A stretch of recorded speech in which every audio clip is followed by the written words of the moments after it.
Hey, what's up mga tropa? Bali Sunday ngayon dito, walang pasok. Yun. Dapat OT namin ngayon, pero dahil nga Labor Day bukas, September 1, dito sa Canada, may pasok, overtime. Yun yung overtime namin. Maglalabas sana ako mga tropa. So, bigla akong tinamad kasi gusto ko magigalang. Tapos habang nakahiga ako mga tropa, nag-check ako ng cellphone ko. Magubura sana ako ng mga lumang vlogs, ganyan. Tapos nakita ko, meron pala akong isang content o isang vlog o mga videos na hindi ko pa na-edit. Tapos nakita ko, yung lumang-luma, siguro mga 2 days kami o 3 days kami dito. Pang 3 days pa namin dito sa Canada. Yun, yung vlog na yun. Pero hindi ko na-edit, hindi ko alam kung bakit. Kung bakit hindi ko siya na-upload o hindi ko na-edit. Siguro dahil busy kami nung time na yun. Kasi pagdating namin dito, kinabukasan, kumuha kami ng SIN, mga ganon, yung bank account. Kaya siguro hindi ko siya na-vlog, hindi ko siya na-edit, naging busy. Tapos orientation, di ba? Yun, buburahin ko na sana lahat. Kaso, sabi ko, sayang naman yung memories, di ba? Tapos pinanood ko muna. Ay, na-miss ko bigla yung time na bago kami dito, nag-explore kami, ganyan. Kasi namili kami nung time na yon. Gusto ko siyang i-edit ngayon, tapos i-upload ko. Kasi syempre sayang yung memories naming apat na mag-batch, di ba? Memories din yun. Pagtanda namin, di ba? Mga ganun mga tropa. Ito mga tropa, mga bata picture namin dito, parang ang tataba pa namin. Parang mataba. Parang nagbago, mataba pa din. Ayun. Bago ko siya burahin, gusto ko muna siyang i-edit tsaka i-upload syempre para makita nyo din mga tropa yung karanasan namin nung bago pa lang kami dito sa Canada. Ito mga tropa, panoorin nyo. Ito mga tropa na bali, nagaya naman yung kasama namin o kami syempre para mamili. Para may pagkain kami ng 1 week or 2 weeks kasi pupunta kami dun sa mas murang supermarket dito, Maxi. Diyan lang kami mag-aantay ng bus bukas ng gabi. Pumunta kami ngayon sa sa Maxi nga na medyo mas mura kaysa dun sa Metro. Yun ang sabi ng sumundo sa amin, staff ng Clean. Sige mga tropa, nabalitaan ko kayo mamaya kung mas mura nga talaga doon. Medyo malayo yun kumpara sa Metro. Okay? Bye-bye. So ito mga tropa, ito ang Metro. Diyan kami bumili ng bigas na medyo mura. Kaya binili na namin, sayang. Ngayon, nag-explore kami. Ang sarap mag-explore na bago lang kami dito. Syempre, naghahanap kami ng mga pwede naming bilhan na mas mura.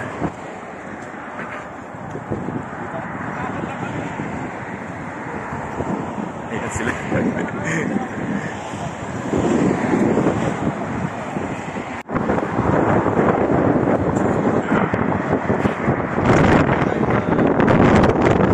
So yun mga tropa, nag-aantay kami dyan. Tapos siyempre parang sa Japan din to mga katropa, no? Kailangan mo i-presto. Sige nga bro. Ay hindi yata, ayaw yata. Ayun, tumulog na. Pre, memories. Yuzu, sushi dyan. Dolarama, appliances. Hindi, ano pala pre? Pre, yung yung tools. Meron dun, no? Meron na. Marami nga dyan. Maxi. Dumiretso sa Uy, doon pera oh. Laki naman nito. Ang laki naman. Tingnan nyo naman. Oh, saging. Ang laki oh. Ano yun pre? Kukontayin natin na. Ito Tatlo. $1 to. Huwag na natin convert. Basta $1. Tatlo. Okay. $1 tatlo. Ito mga tropa, siyempre, talong. Ang laki, di ba? Parang sa Japan dati, ganito rin kalaki. Yan. Mahal ba ang palaya, pre? 7. Magkano? Ayo. 7.43. Mas mahal ba yun? 5. 7 pa to. Ayan, magkano ito? 5. Okay na yan. Mas maganda to kaysa dyan. Sige. So, sitaw. Yung mga binili po namin, yun muna yung i-reveal namin, no? Lagas sa kami ng baboy doon. Sige. Kasi may patatas tayo doon eh. 5.43 Canadian dollar, no? Ano na lang. Ito muna okra. Tapos sitaw, ito. 5.94. Yan. Panglagay sa miswa, no? Ayun pre, lettuce. Lettuce ba yan? Umbok. Ito yung sibuyas ang nahanap na. Umbok. Malaking sibuyas daw. Magkano? Oh, sige. Basta yung lahat ng gusto mo lutuin, isipin natin. Ito para sa ano to eh. Kasi may ano dun eh, bill paper eh. Para saan? Mag-noodles ka, ganun? Ha? Mag-noodles, parang ano? Hindi, yung bill paper. Ang luto ng kami ng baboy, yung kami ng manok. O, pwede. Ayun, sige. So, pag namili kayo yung mga tropa, isipin namin yung lulutuin namin para, para yung sahog. Diba? Saka namin siya isipin kung anong sahog nun. Para madaling maghanap. So, mga tropa, mag-a-add kami ng karne ng baboy kasi, meron kami doon na binigay po ng company, isa lang. So, syempre 2 weeks po yung pasok namin, mag-a-add po kami ng isa. Ito mga tropa, sa mga nagbabalak po na bumili po magdala ng Norfolk cubes. Ito, meron naman dito. Meron din chicken. Ito, meron din chicken. Ayan. Pero kung gusto nyo magdala kayo. Pero dito meron din. Nasa 2.24. 2.24. Ay, 2.99. Ayan. 2.99. Ito mga tropa, ayan, 3.38. Ayan, 1.170 kg na siya. Tapos sa 4, iba-ibang presyo at iba-ibang kilogram, no? Manok, no? Chicken legs. May 3.92, 3.46, 3.38, 3.28. Depende sa kilo. Ito mga tropa natin, binili namin karne. Nasa $10.68 $10.68. Dahil baka tumadaan, hindi ko man lang namalayan na nandito to. Buti nabasa ko, fish sauce. Ito mga tropa, yung patis, kung mahilig kayo lagay ng patis sa ulam. Tinola. Oo, tinola. Fish sauce, 3.49. Tapos dito mga tropa, may mga items dito na may 30%. Para saan yung iba dyan, 7.94. Tapos meron dito mga ganyan, 30% din yan. Dito naman po mga tropa, kung yan, Colgate yan, kung wala kayong dala, pwede naman dito. Magkano ba siya? 88. Ayan, 88. Ito, yung ganito ko, bumili ako sa Pilipinas, mura lang.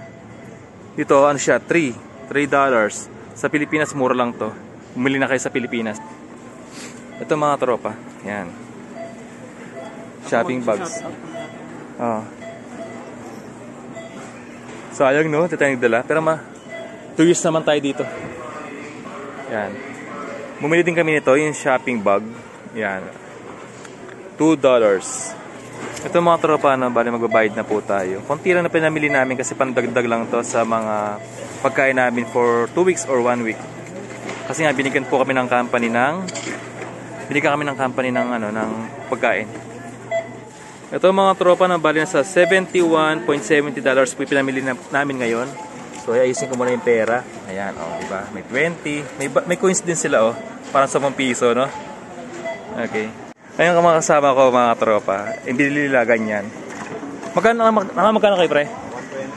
128. So, yung mga tropa, natapos na kami mamili. Ayan. 100, magkano pre? 128 point. May point pa, no? 128 point. Ayan. Ang nagastos nila. Kasi may bigas sila. 45. 128.45 Canadian dollars. Ito lahat ng nila. May egg, meron pang may bigas. Pang 2 years. Kami naman, bumili kami ng bigas kahapon yata tayo, no, pre? 8 kilograms. Nasa 15 Canadian dollars. Yan. Ano yun? Dragon. Ewan ko ano yun. Try lang namin kasi. Jasmine rice ko. Meron doon jasmine talaga. Hindi yan buo-buo na malalaki yan. Doon jasmine. Binibigay sa kayo yung sticker. Well, sa Shell station daw, sa gas station. Binibigay sa kayo yung sticker kanina. Oo. Ay, Costco pre, gas station. May Costco doon mga katropa. May Costco. Ayun pala, Costco. Ayan, may Costco doon. Ito, gamit natin. Iwan na. Tara na. Kaya, may mga bag kami ngayon. Di ba? Kanya-kanyang bag. Uy! Rep goods! Parang rep goods ang tingin no? Ayun na. May mga... Sa akin yun, may bigas siya. Mabigas ba yan? Ayun na. Tatanong muna natin. Ayun na sa counter. Alam niyo mga tropa, yung tipong gusto kong bumili ng chichirya. Kaso medyo, alam mo yung maliit lang, 2.50. Sabi ko, mahal, 2.50. Yung parang gusto kong, siyempre kapag nag-edit kasi ako, gusto ko meron akong kinukot-kot ganun. Kamahal, 2.50, may 3. Maganda rin ganitong ugali, yung parang inaano mo sa sarili mo, di ba? Ganto ganyan, di ba? At least nakapagtipid ka, pero hindi ka man nagugutom. Hindi mo dab o dab. Yung dab na to, tapos ilang piraso to? 4 bars. Nasa $4.75. Canadian dollars. Yun.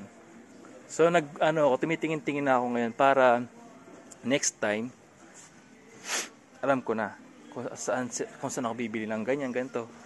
Diba? Isang murad ka. Mura dito, may kotsilyo naman dyan sa loob. Oo nga. Ito mga tropa, natapos na kami pumunta sa Dolorama naman to. Katabi lang siya ng Maxi. So, yung iba kasi, may mura dito, may mura doon, may mura din dito sa kabila, may mura dito sa kabila. Kaya, tingnan namin. Okay, nakabili lang kami dito sa Dolorama ng to, nasa $30 lang to, $30 lang to na pamili namin dito. Ito lang po, total dito pre. Ito 30.18. Yun. Tapos ano yun, mga ilang araw pa na kami dito kung nagsasabi natin. Hindi pa kami nakapag-duty. Sa Monday pa, bukas. Kasi medyo delay tayo, medyo advance. Medyo delay kami dito sa Pilipinas. Yun, ito yung napamili namin. Pero magkano napamili niyo dito sa sa Dolorama? $60 something? 64. 64 para sila. Wow, may ano yun? Para sa ito, pre? Nalagyan ko doon. Oo. Nagyanan na. Ay, yung mga gamot, ganyan. Ay, walang resibo, no? Walang resibo? Wala. Hindi, may mga presyo naman eh. Sakto ka yan? Pwede mo dito. Point something para sa ganun pala. Next time, balik tayo, pre. Don't worry. Meron pa tayo next time. Pwede yun ito. Maganda nga sana, mas more daw yan. Mag-repeat sila. Kung may kotse tayo. Wala naman tayong sasakyan. Ito mo muna pre, tapos mamaya natin ano yun sa bahay para makita natin. Kaya mo? Oo, kaya naman. Yan ang mga resibo natin pre ha? Oo, nasa akin. May resibo kayo dito? Ay, wala. Saan? Ito mga tropa, tapos sa kami mamili. Ito lang, kami, bag na ganyan. Ito mga tropa, na pauwi na kami. Yan. Ito na yung pinili namin. Bale, yan, pauwi na kami. Lakad ulit. Ganito kahalaga dito sa Canada na meron kang kotse. Yun, sabi nga nila, mahalaga talaga may kotse dito. Yun talaga. Pero syempre, pag simula ka, yun talaga. Lakad or bus. So syempre, di pa namin alam yung medyo hindi pa namin alam yung sa bus, no? Tsaka malapit lang naman, pwede nga maglakad. Pwede naman namin lakarin talaga. Mula dito hanggang sa bahay. Pero, kapag sobrang dami talaga na pinamili mo, mas maganda talaga mag-bus. Okay? Sa amin kasi, pa lang to, konti pa lang. At syempre, nag-explore kami. Gusto din namin maglakad. Okay? Yun. Baka next time, kapag marami kami bibilhin, like yung bigas, ganyan, magbabasta kami. So ngayon kasi, konti pa lang, kaya naman namin maglakad. Kasi medyo malapit lang naman. Yun. Kahit may araw mga tropa, kahit may araw, malamig pa din. Okay? Sige mga tropa, no? Hanggang dito na lang yung vlog ko. Nalolobat na rin ako mga tropa.